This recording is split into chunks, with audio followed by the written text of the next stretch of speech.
pemirsa, kembali lagi dalam program Tanya Ustadz. Semoga barokah insyaAllah. Pemirsa yang dirahmati Allah SWT, banyak permasalahan hidup kita. Namun ketika kita mampu menyelesaikan dengan takwa, makhraja, akan ada jalan keluar yang Allah berikan. Baik, tadi sudah banyak pertanyaan kita jawab. Ada beberapa pertanyaan lagi sebelum kita tutup dengan kesimpulan dan diakhiri pada segmen terakhir ini. Baik, ada yang bertanya, Ustadz, Assalamualaikum Ustadz, dari hamba Allah, kalau ada mayat yang sudah dikuburkan, kemudian setelah beberapa hari polisi mengadakan otopsi kembali, apakah jenazah dimandikan kembali setelah otopsi atau langsung dikuburkan saja?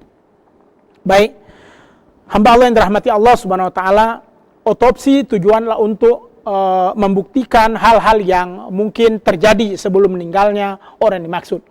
Ketika dia meninggal sudah dilakukan hak-hak dan tanggung jawabnya, sudah dimandikan, ya, sudah disolatkan, sudah dikafani, disolatkan dan juga dikuburkan. Kemudian diadakan otopsi, maka ketika selesai otopsi tidak perlu dimandikan lagi, langsung saja dikubur. Kenapa? Karena ketika dimandikan kondisi jenazah sudah tidak seperti semula lagi, apalagi sudah beberapa hari dalam kuburan, jadi tidak perlu dimandikan lagi, langsung dikuburkan seperti biasa. Karena otopsi dilakukan hanya untuk keperluan, bukan untuk hal-hal yang lain. Itu pun juga izin keluarga, jadi tidak sembarangan. Iya, jadi otopsi hanya sekedar sebuah kebutuhan khusus, bukan untuk hal-hal yang tidak diinginkan. Maka setelah itu tidak perlu dimandikan karena kondisi jenazah sudah tidak normal seperti biasanya. Jadi langsung saja dikuburkan. Setelah selesai otopsi, diletakkan kembali ke kuburannya dengan sesuai apa yang telah dilakukan di awal penguburannya tadi. Wallahu a'lam bishawab.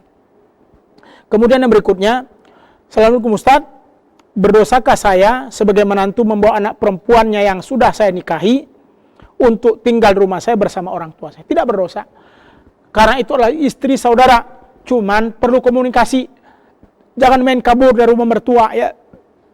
Komunikasi, sampaikan kepada orang tua. Apalagi kembalinya kepada orang tua kita, ditakutkan nanti terjadi yang tidak inginkan. Kalaupun ingin keluar, mungkin cari rumah yang bisa menghidupkan Anda berdua dengan istri Anda. Tidak dengan cara demikian, karena nanti takut ada konflik. Nanti dia akan berpikir, kenapa menantu aku pergi? Boleh jadi aku jahat segala macam. Maka tetap berkomunikasi baik, tetap sampaikan dengan cara baik, jangan langsung main kabur. Tidak salah, boleh, karena itu hak kita sebagai seorang suami, tidak salah. Cuman tetap harus ada komunikasi yang baik, sehingga keluarga kita akan sakinah, damai, ya, mawaddah, penuh cinta dan rahmah, akan rahmat Allah di dalamnya. Jadi jangan main kabur saja. Perlu komunikasi kita dengan mertua kita, kita dengan orang tua kita. Ngomong, "Mak, aku nak bawa balik istri aku ke sini, boleh ya, Mak?" Ya, mungkin Mama bilang, "Janganlah, Nak. Ya, pastikan engkau dulu ngomong dengan mertua kau elok-elok." Bicara baik-baik, sehingga kedua keluarga bisa menjadi keluarga yang sakinah, mawaddah warahmah. Besan orang tua kita, mertua kita, dua-duanya akan berjalan dengan baik bila saling berkomunikasi dengan sempurna. Jangan justru kita mengadu domba, jangan. Ya, itu akan merusak keluarga kita dan menghancurkan keluarga kita. Na'udzubillah. Jadi tidak masalah, cuman harus berkomunikasi dengan orang tua sehingga terjadi hal yang harmonis dan baik dalam keluarga kita. Kemudian yang berikutnya, ini pertanyaan terakhir ya, Ustadz, sudah sekian lama kami berumah tangga, belum dikaruniai anak. Lalu mertua saya kurang respon terhadap diri saya. Lalu apakah yang harus lakukan? Sabar. Karena memang punya anak itu kan sebuah harapan dari mertua. Kalaupun tidak, itu kan bukan hak kita, tapi hak Allah. Perlahan-lahan sambil berdoa, sambil berikhtiar. Mudah-mudahan atas izin Allah, setelah orang tua kita mungkin agak sinis melihat kita, kita banyak berdoa. Kita banyak berbagi, kita banyak memohon doa dari orang lain. Dan Allah berikan rezeki keturunan kepada saudariku yang dirahmati Allah SWT, insyaAllah. Jadi jangan justru melawan. Ya, kalau orang tua agak sini-sini sedikit itu biasa. Tapi jangan sampai justru masuk ke hati kita. Perlahan-lahan, itulah pentingnya kita komunikasi. Ya, karena yang membuat anak itu bukan ketentuan kita, tapi ketetapan dari Allah SWT.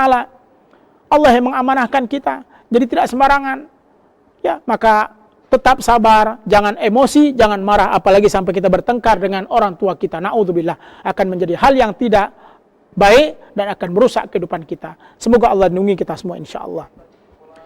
Baik, pemirsa yang dirahmati Allah SWT, beberapa pertanyaan sudah kita jawab.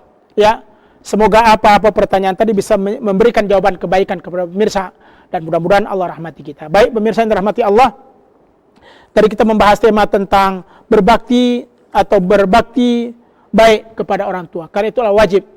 Ya, wajib kita tunaikan. Ya, sebagaimana hadis-hadis tadi yang kita sampaikan, sebagaimana disabdakan Rasulullah SAW, ayu amalin ahabbu ilallah, amal apa yang disukai oleh Allah. Kemudian Rasulullah menjawab, as-salat ala waktiha, salat pada waktunya. Qultu summa ayun, lalu aku bertanya lagi, summa madza ya Rasulullah? Birrul walidain, taat pada kedua, baik kepada orang tua. Summa qultu, aku bertanya lagi, al jihad fisabilillah, yakni berjuang atau berjihad di jalan Allah SWT. Berarti bakti pada orang tua menjadi sempurna, menjadi wajib untuk kita tunaikan. Karena itulah sebuah pekerjaan disukai dan disayang oleh Allah SWT. Bahkan ada hadis, ridha Rabbi fi ridhol walid, kemudian wasakhat Rabbi fi sakhatil walid. Ridhonya Allah, ridhonya Tuhan itu ada pada ridho kedua orang tua, murkanya Rabb, Tuhan itu ada murka pada orang tua. Maka jangan pernah membuat orang tua kita murka. Buatlah mereka senang dan bahagia. Ketika kita membuat orang tua kita senang dan bahagia, kita juga sedang memberikan kebaikan dan kebahagiaan kepada Allah SWT. Semoga Allah memberi kekuatan kepada kita untuk senantiasa taat dan sayang pada orang tua kita. Fala taqul lahum ufin, dan jangan berkata pada orang tua kita. Pastikan buat senyum mereka, buat mereka bahagia. Ya, belikanlah sesuatu yang menyenangkan hati mereka. Jangan nunggu hari ibu, jangan nunggu hari bapak. Setiap hari adalah hari ibu, setiap hari adalah hari bapak. Berikan kebaikan kepada mereka, buat hati mereka senang dengan segala kebaikan kita. Karena ingat, ketika orang tua kita tersenyum, kita juga sedang membuat Allah tersenyum. Ketika kita membuat orang tua kita murka, kita juga sedang membuat Allah murka. Mudah-mudahan tidak terjadi dalam kehidupan kita. Kita perbaiki diri kita untuk mencapai hidup yang barokah insyaAllah. Semoga Allah rahmati dan berkati. Demikian pemirsa yang dirahmati Allah Ta'ala. Mudah-mudahan program Tanya Ustadz ini bisa memberikan manfaat bagi kita semua untuk mencapai ridho Allah SWT. Semoga Allah rahmati. Bila ada kata-kata yang salah, itu dari pribadi saya. Bila ada benar, semua datang dari Allah dan Rasulnya. Semoga Allah rahmati. Insya Allah berjumpa kita di lain waktu dalam tema yang berbeda dengan judul yang berbeda dan kajian-kajian yang mendalam yang kita akan bahas bersama. Semoga Allah memberikan kesehatan kepada kita semua dan juga kepada pemirsa di rumah.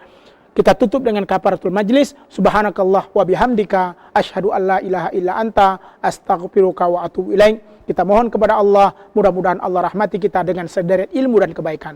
Ila liqa ma'asalama, akhirul kalam, wallahul muwafiq ila aqwamit thariq. Assalamualaikum warahmatullahi wabarakatuh.